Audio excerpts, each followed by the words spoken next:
Myst, the Book of Donnie continues with Video 10, as read by the bathroom reader.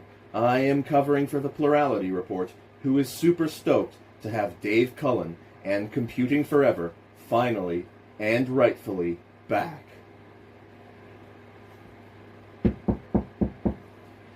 Catherine watched from the foot of the steps as Atris climbed to meet the king, greeting Roe Rodon, who had come precisely halfway down that golden flight, the two men grasping each other's hands warmly. The portrait had not lied.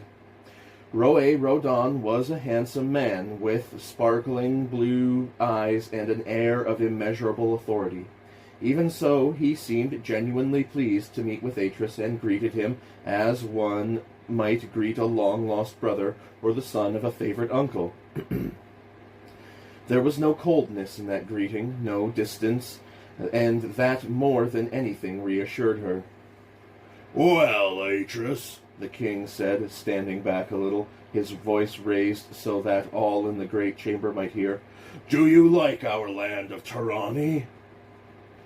"It is a land of wonders," Atris answered, smiling at the other man. "And your people have been most kind. We could not have asked for better treatment." Roe Rodon grinned broadly. "That is good, but we must show you the full richness of Tarani hospitality. Tonight you will be our special guests at a grand feast, and you will tell me then of Donnie." "You have heard of Donnie, then, King Roe Rodon?" "Not before 4 days ago, but now I feel I know it well, or as well as any scholar in my land." "Then it is known to you in your books?" Roe Rodon laughed. "Mentions of your land are rare, Atris. It was some while ago, it seems, since last our lands had Congress. But I have had my scholars scour the great libraries of the capital, and they have discovered several references to Donnie." "Then there is a link." "Do you mean, are we cousins?" Roe Rodon grinned once again. "It would certainly seem so. The language, the fact that we both write books, both facts speak eloquently for a distant split between your people and mine, Atris. For what reason, who knows, we cannot fathom it from the ancient books. But now that breach is healed, those who were parted now have come together. And I am glad it is so. Most glad indeed." It was late when they finally retired. Of all the feasts they had attended in Tarani, this had been the most sumptuous, each course a feast in itself, such that after a time they had not eaten so much as tasted the food before complimenting their host. Not that Roe Rodon had seemed to mind. He had been far more interested in what Atris had to say of the Donnie guilds, and the common book rooms, and all of those many other things that were, it seemed, quite alien to Tarani life. In particular, he had been fascinated by the mention of the maintainers, and had questioned Atris a full hour and a half about their practices. "Astonishing," he had said finally. "Why so?" Atris had asked. "If anything, the absence of such a body is what I find most incredible about your land, Roe Rodon." "You think so? Why, I would find it strange indeed if, in a land where everyone has all they wish for, anyone should want what another has enough to take it. And as for quarrels, they happen. Yet if a society is civilized enough, and the people distant enough from each other not to let it bother them, then violence cannot take seed. Still, I suppose it is all a question of what one is used to." "That is so," Atris had agreed. "Yet it is still quite astonishing to find that in an orchard so vast and varied as Tarani, one does not find a single rotten apple." Roe Rodon had inclined his head at that. "It has all to do with good horticulture, Atris. True breeding brings the best results, wouldn't you say?" But there the conversation had ended, as the great gong sounded, and the entertainer, a scholar, versed in the ancient prophecies, had stepped up to begin his recitation. Now, 3 hours later, Atreus sat down on the edge of the massive bed and began to pull off his boots. "I think he will be receptive to the idea, Catherine." Catherine was standing before the mirror. Looking up, she met at Atreus's eyes in the glass. "He seems a kind and cultured man." "Indeed, a man after our own minds, yet having spoken to him, one thing troubles me." "What thing is that?" "What he said about his people, about their breeding. It made me consider our own people." "They are good people, Atreus." "Oh, I know that. Yet can we vouch for every single one of them? Donny and Averone and all? What if one bad apple among them spreads contagion? This is a land without contention. I would be loath to introduce it to them." Catherine smiled and turned to face him. "I think you worry too much, Atreus. You know our people. They are the best. They will fit in easily here. So put your proposition to him. Then burn the books and seal the temple up." "And Chroma Agana?" "Oh, I shall miss it, but it's a small price to pay." "Are you happy here, Catherine?" She came across and took his hands, smiling down at him. "Very. Now put your doubts aside. This is what you wanted, so reach for it. Heal the breach and bring the Donny home to Torani." He smiled and squeezed her hands. "It shall be so." In the dawn's first light, the pinnacle of the king's high chamber, a slender tower, separate from the rest of that great stone pile, jutted from the great bowl of darkness beneath, its whiteness touched with gold. A narrow bridge of stone linked it to the rest, a curving line of white etched delicately on the black. Looking across at the king's tower from the recessed doorway in which he stood, Atreus hesitated, thinking of the meeting to come, then stepped out onto the bridge, his booted footsteps echoing in the silence, his cloak flowing behind him in the cold morning air. He had woken while it was still dark, and, dressing quietly so as not to wake Catherine, had ventured out.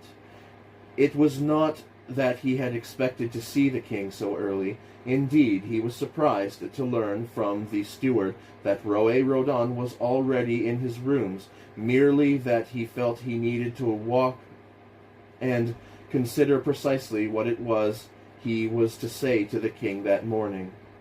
Yet here he was, before the sun was fully risen, stepping out across the dark to meet with him. Halfway across he stopped and, grasping the balustrade, leaned out, staring down into the shadowed depths. Down there, a mile or more below where he stood on that narrow parapet, the city slept, oblivious of him. He took in the pattern of the parks and buildings, the endless bridges and canals, pleased by what he saw, then raised his eyes, looking to the distance, to rolling hills and wondrous mansions stretching from horizon to horizon. It was truly a land without equal. He took a long breath, then let it out, giving a single nod, as if in that moment he had confirmed some fact that until then had not been certain. "Atreus?" He turned. Roe-Rodan was standing at the far end of the bridge, his head bare, his dark blue cloak wrapped tightly about him. "Come, there's breakfast if you want it." The very informality of the words and the casual gesture that accompanied them reassured Atreus.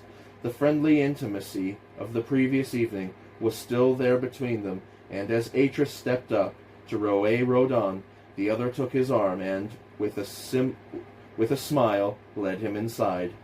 Inside was a large circular chamber, at the center of which was a massive desk. 5 elegantly robed ancients stood about, several of whom Atreus had met the night before. As Atreus and the king entered, they lowered their heads respectfully. It was a cozy room, its luxuries surprisingly simple ones. The stone walls to either side of the doorway were bare, while on the far side a twist of stairs followed the curve of the wall, leading up to a recessed wooden door.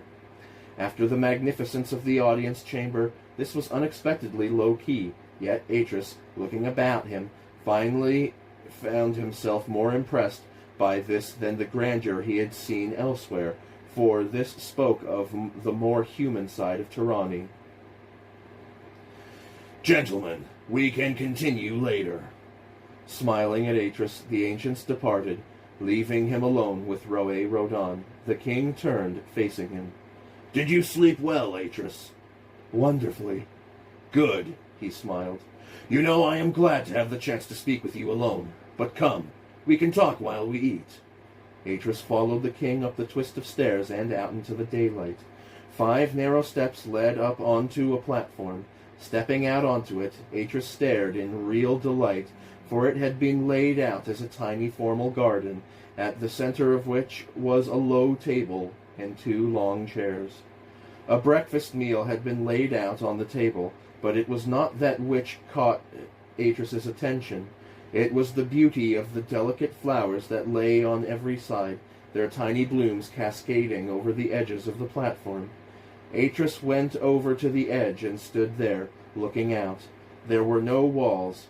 If he stepped out now, he would fall a mile or more, and it was that absence of any barrier between this and what lay beneath, that gave this place its unearthly beauty. All around him was the world, and here this tiny, perfect garden. "It's beautiful," he said, turning back. I'm glad you think so. Roe-Rodan gestured toward the seat. Won't you join me, Atris? Atris took a seat, conscious that beneath him was a mile of empty air. A cool breeze blew, ruffling his hair. He let his eyes wander over the perfection of the garden, then looked to Roe-Rodan once more. Roe-Rodan was watching him attentively, his deep blue eyes trying to fathom something, and then he seemed to relax. Once more he smiled. You seem surprised, he said brightly. Everything here surprises me. Has Donny not its wonders? Compared to this? Atris shook his head.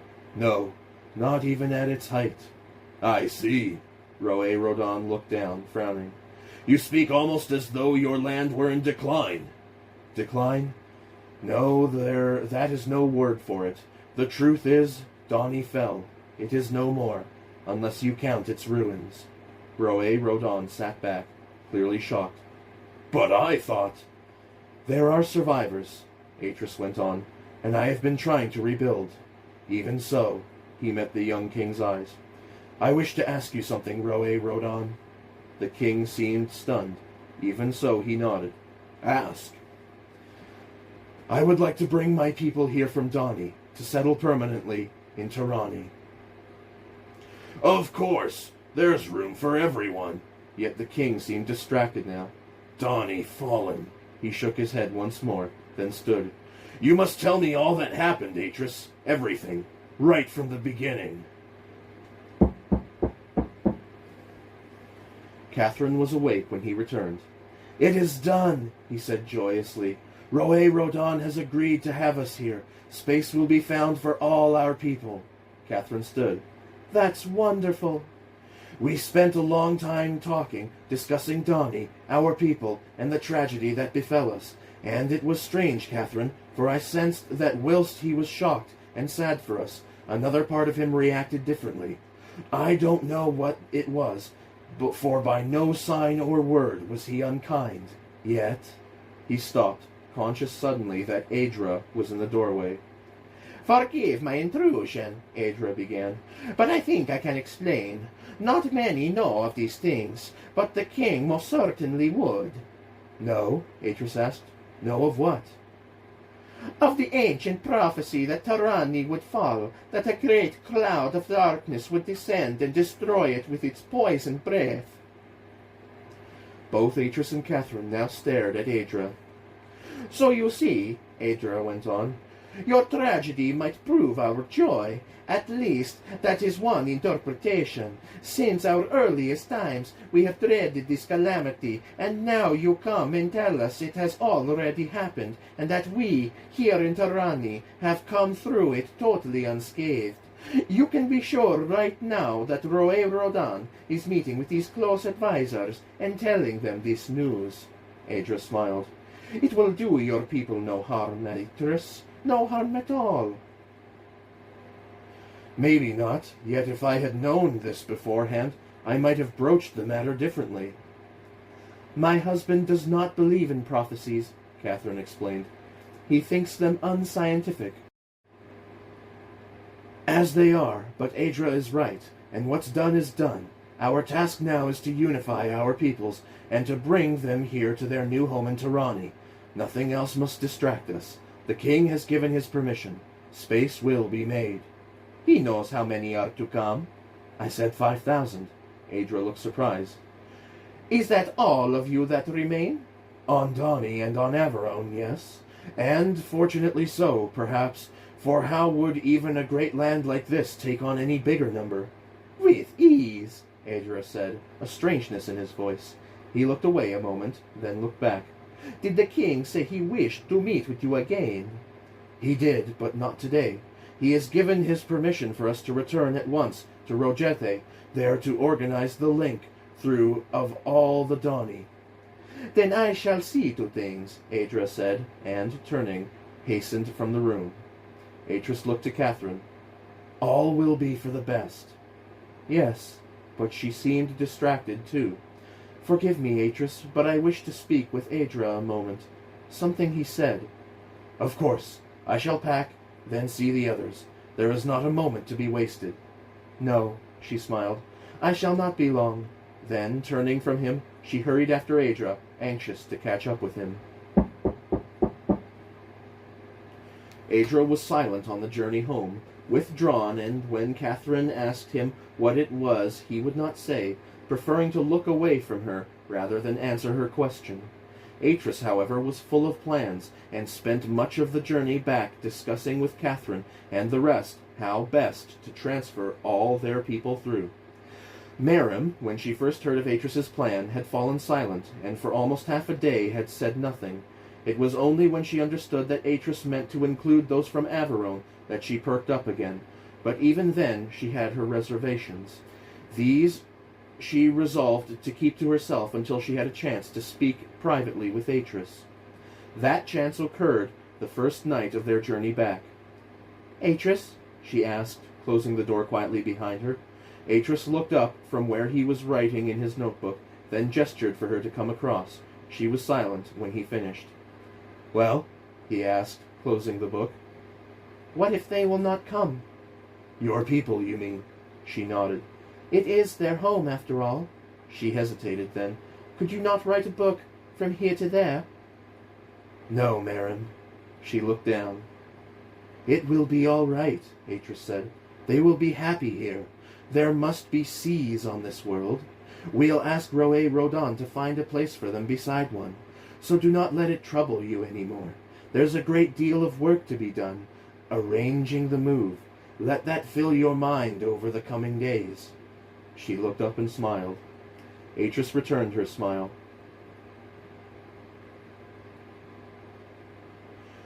Adra tells me we are to start early and travel direct to Rojethe tomorrow. It will be a long journey, so get what rest you can. Merim laughed. You speak almost as if we shall be walking back, not sailing in a boat. In answer, Atris handed her the notebook. Take this. I want you to read the last 10 pages, and then tomorrow I want you to consider the best way of persuading your people that this move is in their best interests. Merim bowed her head, giving a single nod. Good, then go now. Tomorrow will be a long day. Jethe Rojethe hugged Atris to him, then stepped back, looking about him at the others. It was late evening now, and the lamps that hung from the flower-strewn balconies threw a pearled light over the pool and the silken awnings of the boat.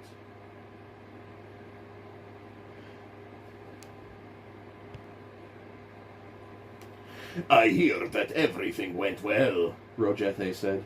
Indeed, I hear that your people are to join us here in Tirani. Atris smiled broadly. That is so, Rojethe. It is a good day for both our peoples. An excellent day, and we must celebrate. Rojethe clapped his hands. At once a door opened in the wall behind them, and a ramp descended. As Atris turned, he saw that 2 ledges of stone had extended from the sides of the pool to cover all except the boat, which lay completely enclosed at the center. "Come," Rojethe said, leading them across. "I have invited a few friends." He turned to Atris, smiling as he walked on. "Oh, you are quite famous now, Atris. There are many who wish to see you. Why, there would not be room even in the governor's halls for so many. But I have asked one or two whom you might find interesting." He raised a hand quickly. "Oh, and I know you have traveled far today, but we shall not keep you up all evening. Besides, I do not wish the moment to pass when we might toast the joint future of our peoples." Atris smiled. "Nor I." And with that, he let Rojethe lead his party up the ramp and into the great hall, where a good number of Rojethe's friends awaited them. The evening had gone well, but now it was late. Eros had been dispatched to the plateau once again to warn Master Tamon of their imminent return, and Atris would have followed would it not have offended their host. And so he sat on, doing what he so rarely did, socializing late into the night. Talking to the local landowners, it was clear that none of them felt threatened by the proposed influx from Donny. It was just as the king had said. When everyone had so much, why should they begrudge others sharing their good fortune? And that, as much as anything, had convinced Atris finally that everything would work out for the best. Catherine, looking across at Atris, smiled, for she had rarely seen him in such good humor. Now that the king had been informed, he was free to talk of Donny and its ways, and was enjoying doing so. Just now the talk had turned to the art of writing, and to the kind of aegis that Donny wrote. Rojethe's friends plied Atris with question after question, fascinated by the whole notion of guilds, and particularly the Guild of Maintainers, though they clearly found it hard to comprehend just why such a guild should exist in the first place.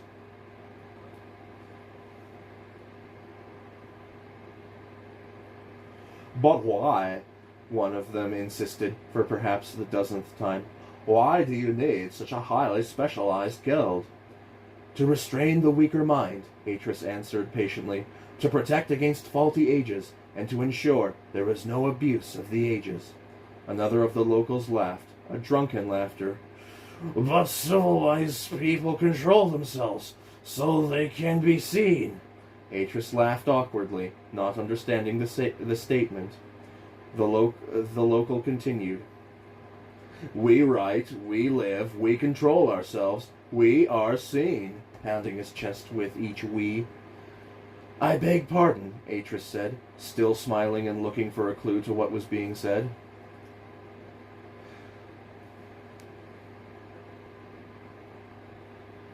"Self-restraint and the ability to write. They distinguish us from the beasts, wouldn't you say, Atris? They make us what we are, men and not unseen beasts." "Of course we are not beasts," Atris replied awkwardly. "But what is seen? What beasts are unseen?" "You have much to learn," the local laughed. "Perhaps your lenses can help you see the beasts that we cannot." Laughter broke out among the guests. Atris enjoyed riddles, but now he was the focus of the entertainment, without having a clue of what was being discussed. It unsettled him, but he gathered his wits and began to consider the information he had been given. Seen, unseen, control, writing, beasts. The choice of that particular Donny word, baro, was an odd one. It was a derivative of the root word for beast, ba, easily recognized, but the suffix ro had been added. It had to be a key to the riddle. The Tarani would often prefix a name with ro in order to represent a people group, household or family. Now he wondered what those combined words could imply. Beast, families, or households, unseen. What was unseen? Perhaps it referred to farms where unseen beasts were raised for food. No, he'd heard them use the word for beast without ro when referring to livestock. Wild animals, families or packs of unseen wild animals, out of control in the far reaches of this age, perhaps dangerous. That had to be it. Are we in danger when traveling beyond the civilized lands? Are there beasts that might be hostile? Atris tossed out the question, looking for some confirmation of his conclusion. Laughter again filled the room. Atris once again had to smile. He was not on the right trail.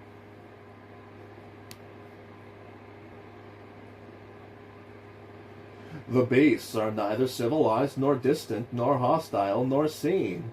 The local was truly enjoying this impromptu contest of wits. In fact, everyone in the entire gathering was smiling, watching.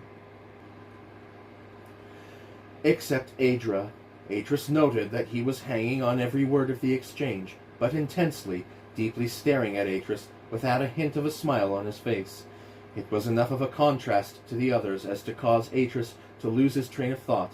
He stared back at Adra. The Riddler continued. The civilized control the civilized and the uncivilized. The civilized see the civilized, but the uncivilized see all. Cheers arose from around the room.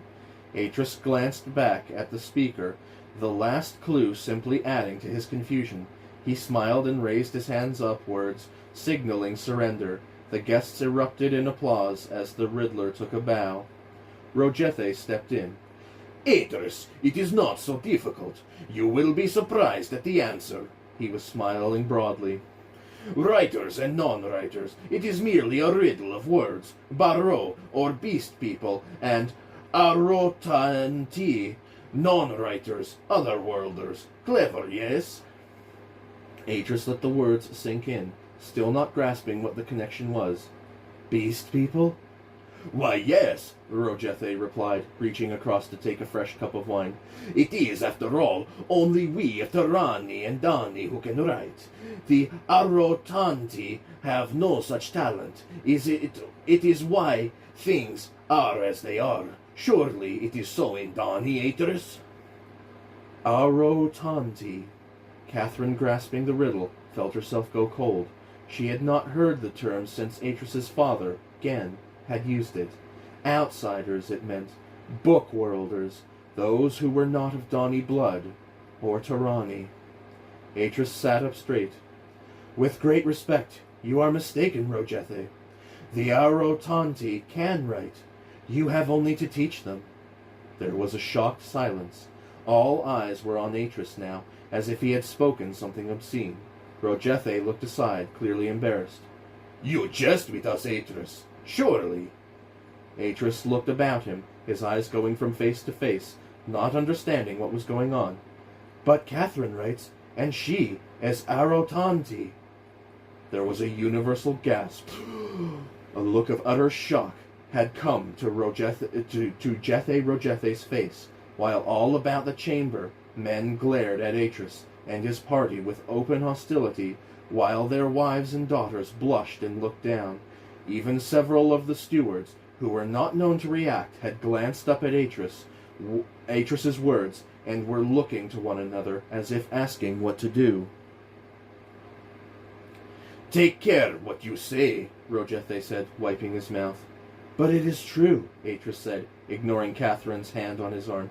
Indeed, my grandmother and my mother were both Arotanti. There was a sudden uproar. Rogethe stood, looking to the stewards, who immediately went to the doors and, taking keys from the belts about their waists, proceeded to lock them. Rogethe watched them, then, his face hard and angry, turned back, facing Atris. Even were such things true, he said, they should not be uttered. The unseen. The unseen? Atris said, standing and taking a step toward his host. What is this riddle? Atris stopped, listening suddenly. There were noises in the walls surrounding them, a bumping and then a distinct thud, followed by a curse. Then, suddenly, a door opened in the wall where, but a split second before, there had been no door. Atris knew that because he had not been staring at the spot the very instant it had opened. And through that door, like ghosts, came 6 pale, silent figures, their shaven heads like ivory, their black, tight-fitting clothes making them seem more like ciphers than men. For they were men, despite their bowed, obedient heads, their averted eyes, their palpable fear of the steward who, with a snarling face, drove them silently across the floor between the Tarani and out through a second door that opened as though by magic. Atris looked about him, wondering for that brief instant why they were not all as shocked as he was shocked. But all he saw were statues, faces that stared but did not see, eyes that, for that moment, were blank as stone. And as he saw them he understood, and that understanding sank into him, deeper and deeper, like a smooth dark rock tumbling slowly to the ocean floor. Slaves. The Reliema, the unseen, were slaves, and this whole place. Atris's mind reeled. Looking about him now, he saw not a world of splendor, but a world built to his father's dark design, a world where the false notion of blood had so blinded its natives that they saw their fellow men as beasts. That was when they deigned to see them at all. The thought of it staggered him. Atris turned, looking to Jethe Rojethe, seeing the man suddenly transformed. But his host, this seemingly genial man he had thought so kind, was glaring at him now. "I spoke but the truth," Atris said. Rojethe's answering words were curt, acidic. "You have said enough, nor will you repeat what you have said. Do you understand me, Atris of Dani?" "Oh, I see now," Atris answered, a coldness shaping his words. "I see and understand." "Make sure you do." Rojethe turned, gesturing to his senior steward. "Karu!" At once, the steward was at his side. "See Master Atris and his party to their rooms, and make sure they stay there." "What is this, Rojethe?" Atris protested. "It appears we cannot trust your lying tongue. That being so, you will be confined to your rooms until I get word from the king." And with that he turned his back and hurried from the room. Within a minute, all the rest of the Tarani had likewise gone. Atris turned, looking to his tiny party, then looked across at the steward. The man had never seemed handsome, but now, studying his features, Atris thought he could detect something brutish, something almost bestial about him. The steward, however, merely bowed. "If you would come with me." Back in their room, they held a crisis meeting. Catherine, Miriam, Karad, Oma, and Isel sat in chairs, while Atris paced the floor like a caged animal. "We cannot stay," Catherine said. "I agree," Isel said. "We should leave here immediately." Oma nodded. "Yes, and destroy the books, and seal the great king's temple once again." Atris shook his head. "The king gave his word." "Yes," Catherine said, "but that was when he thought we were Dani. Now we are Arotanti." She laughed bitterly. "Why, it's a wonder they can still see us." Atris turned, facing her. "I do not like this any more than you, Catherine, but Roé Rodan is a decent man. I believe he will keep his word. You want to stay? Perhaps we should. We might use our influence to change things here." "Change things?" Catherine looked away. "All right," she said. "Do what you must, but send Karad back to tell Master Tamon what we know." "And what do we know?" "That this is a slave society. What more do we need to know?" "How they treat their slaves, perhaps," Atris said. "But what can we do?" Oma asked. "You heard Adra. There are 200 million of them." "We wait. But first we send Karad back to the plateau." Atris paused, then shook his head, clearly distressed. "There has been a misunderstanding on both our parts, but the Tarani never lied to us." "Only because we never asked the right questions." Atris looked to Catherine. "That's true. We let what we saw seduce us. We mistook the surface for the substance. But that was our fault, not theirs. As I say, they never lied." "But this whole world is a lie." "Maybe so, but we cannot blame Rogethe and his like for that. They know nothing else. And that is what I fear most, Catherine said. You want to give them eyes, Atris, but what if they do not want to see? What if we cannot make them see? Conditioning is a powerful thing. To break it in an individual is difficult enough, but when that conditioning is social... You forgot one thing, Catherine. We have the ear of the king. His ear, yes, but not his eyes. She stared back at him, then quieter. I think you're wrong, Atris. I don't believe they can be changed. Atris woke in the night from a fitful sleep, a sleep plagued by dreams of doors opening and closing before and behind, in rooms that turned and twisted in an unending maze, and turned, expecting to find Catherine there beside him in the bed, but she was gone. He sat up, then saw her, there on the far side of the room, at the desk, a lamp beside her as she wrote in her journal. Catherine? She half turned toward him. I couldn't sleep, so I began to reread what I'd written since we came here. And? He stood, then went across, taking a chair beside her. Kitchens. There were no kitchens. That alone should have alerted me. All that food awaited us wherever we went, and no sign of it ever having been prepared. It was like everything, magical it seemed, and we accepted that. We had no reason nor to. No. And then there was what Hader said to us when he first met us. Do you remember? He said, Can I see you? And his eyes. I remember it now. They seemed to look straight through us, until you mentioned Donnie, and then it was like a connection was made. He saw us. And Adra, too. Atris shook his head. I'd come to like him, but how can I trust him now? He might have told us. Indeed, he should have told us. Maybe he thought we knew. There was a knock. Atris looked at Catherine, then stood and walked over to the door. Who is it? He asked quietly. It is I, Adra. I need to talk with you. Atris opened the door a fraction. Adra was standing there, in the half-dark, alone. All right, Atris said, opening the door more fully. Adra hesitated, then stepped through. As the door closed behind him, he glanced about him nervously. There is something I must show you.